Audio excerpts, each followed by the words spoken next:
Namreč že kar nekaj let se ni zgodilo, da bi bila oba dela revizijskega poročila zaključnega računa za leto 2000, proračuna za leto 2009 ocenjena z negativnim mnenjem, še posebej tisti del, ki govori o pravilnosti izvršitve proračuna.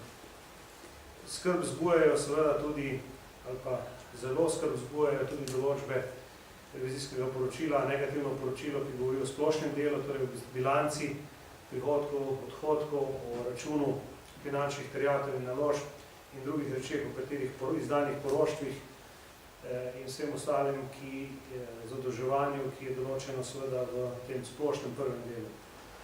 Torej, če povzamem ugotovitev Računskega sodišča, lahko ugotovim, da je vlada in vsi člani vlade, da so poslovali v okviru proračuna leta 2009 v pomembnem neskladju z usmeritvami in predpisi. To ni ugotovitev opozicije, to je ugotovitev Računskega sodišča, sklepna ugotovitev. Vsak izmed članov vlade, še posebej pa predsednik vlade, je zaprisegel v državnem zboru, da bo spoštoval pravni red in seveda to tudi te države in to tudi oblikoval skozi odločitve in skozi dejanje. Računsko sodišče ugotavlja, da je vlada ravnala v pomembnem neskladju z usmeritvami in predpisi. Jaz mislim, da bi moral biti to alarm prve stopnje, še posebej, ko govorimo o javnih financah v tej državi. Lahko ugotovimo, da je šlo v znatni meri za nenamenska, nezakonita, negospodarna in netransparentna razpolaganja z javnimi sredstvi. Za vsako izmed teh ocen je kar nekaj dokazil v samem dokumentu revizijskega poročila in cel dokument kot tak z vsemi deli kaže na anarhijo v javnih financah v tej državi in še posebej na anarhijo na Ministrstvu za finance. Kot predsednik Komisije za nadzor javnih financ bom sklical izredno sejo komisije še naslednji teden z željo, da naredimo vse, da se zaključni račun uskladi z pripombami Računskega sodišča, da se odpravijo tiste napačno izkazani dogodki, ki se lahko, seveda tisto, kar je bilo nenamensko uporabljeno, tisto, kar je bilo nepovratno, torej že narobe narejeno, ni moč popraviti, nekaj moč popraviti. In jaz mislim, da bomo proučili možnosti, kako to storiti. To bi bilo prvič v zgodovini te države in seveda upam, da bomo našli pot, kako do tega priti. Sedaj mi pa dovolite, da se nekoliko sprehodim po posameznih segmentih. Morebiti bom poudaril nekaj tistih, ki se mi zdijo ključni. Naj uvodoma poudarim, da se je ta vlada obvezala in zaprisegla, da bo programsko naravnala proračun in da bo izvrševala torej izvajanje proračuna skozi neke cilje. Računsko sodišče pa ugotavlja, da je izvrševanje proračuna leta 2009 v pomembnem neskladju z usmeritvami. Spravi, teh usmeritev in ciljev je seveda vlada kršila v pomembnem deležu.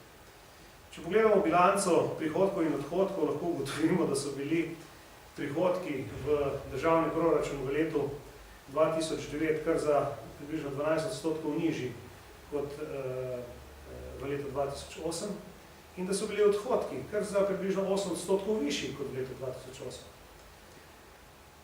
V letu 2009 smo bili že sredi gospodarske in finančne krize in nobena odgovorna vlada si takšnih škarij ne bi dopustila, še posebej, če ima na voljo vse možnosti po rebalansiranju proračuna. Prvi izredno pomembna točka, ki jo želim poudariti, so vračila vlaganj v javno telekomunikacijsko omrežje. To sicer predstavlja približno 27 milijonov v tem poročilu, torej daleč od tega, kar je seštevek vseh nepravilnosti, ampak zakaj želim to izpostaviti? To želim izpostaviti zaradi tega, ker smo bili kot opozicija, spomnite se obravnave zaključnega računa leta 2007, kritizirani kot nekredibilni, nezaupanje vredni faktor, ker smo vztrajali, da imamo prav pri prikazu odhodkov državnega proračuna oziroma odhodkov Slovenske odškodninske družbe za vračilo vlaganj v javno telekomunikacijsko omrežje. To je bilo takrat tudi ugotovitev Računskega sodišča, ki so jo tudi takrat opredelili kot neskladno. Danes vlada po dveh letih ponavlja enako zgodbo. Enako dela se tudi drugače delati ne more, po naši oceni, še zdaj.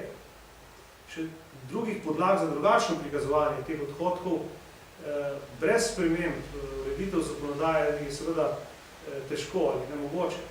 Vendar kaj želim povedati? Želim povedati, da se je na tej točki očitalo opoziciji takratne koalicije, da terjamo nekaj, kar je neopravičeno, da vztrajamo na nekaterih točkah pri vračilu, ki so postavile opozicijo pod vprašaj kredibilnosti, zaupanja in zato je bilo mimogrede tudi zavrnjeno. To je bil en temeljnih razlogov, zakaj je bilo zavrnjeno takrat, torej v sredini ali pa celo v prvi polovici leta 2009 partnerstvo 2+10.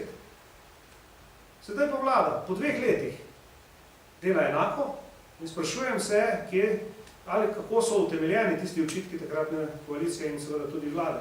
Če bi sedaj seveda vlada lahko verjetno drugače to prikazovala.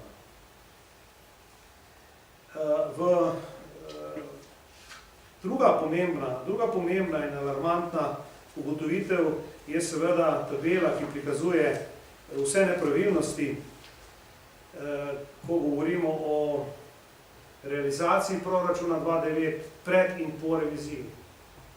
Namreč primanjkljaj je na podlagi revizije večji za dobrih 66 milijonov evrov in ne znaša 1,7 milijarde oziroma dobrih 1,7 milijarde evrov, ampak slabih 1,8 milijarde evrov. To je pomembna stvar. Pravi, primanjkljaj je znatno višji zaradi različnih stvari, zaradi tega omenjenega vprašanja vračila vlaganja Telekoma, zaradi provizij slovenski SID banki, zaradi podobnega za Slovenskim podjetniškim skladom. Huje je, da je bilo kar približno za 2 milijardi več izdatkov po reviziji, kot pa jih je vlada prikazala v zaključnem računu. Največ v zaključnem računu so vsi izdatki skupaj. Torej tudi, ko govorimo o saldu računa finančnih terjatev in naložb, znašali dobrih 10 milijard evrov. Po reviziji Računskega sodišča je pa tega kar krepko čez 12, oziroma točno 12 milijard 384 milijonov evrov. Torej, tu je vlada pravzaprav zamolčala, ne prikazala kar za slabi 2 milijardi odhodkov, oziroma manj izdatkov. To je pa seveda, ko govorimo o transparentnosti in pravilnosti in zakonitosti, ogromen prekršek. In seveda večino iz tega izhaja iz računa financiranja, ko se je seveda del sredstev iz naslova prodanih, ki jih je v višini 1,1 milijardo 343 milijona evrov Republika Slovenija pridobila z izdajo obveznic, je ta ista država iz enotnega zakladniškega računa prelila oziroma dala kot depozit, kot kombinacijo raznih oblik depozitov, zlasti pa dolgoročne depozite, oziroma moram biti korekten, to je srednjeročni depozit do aprila 12. leta bankam, poslovnim bankam.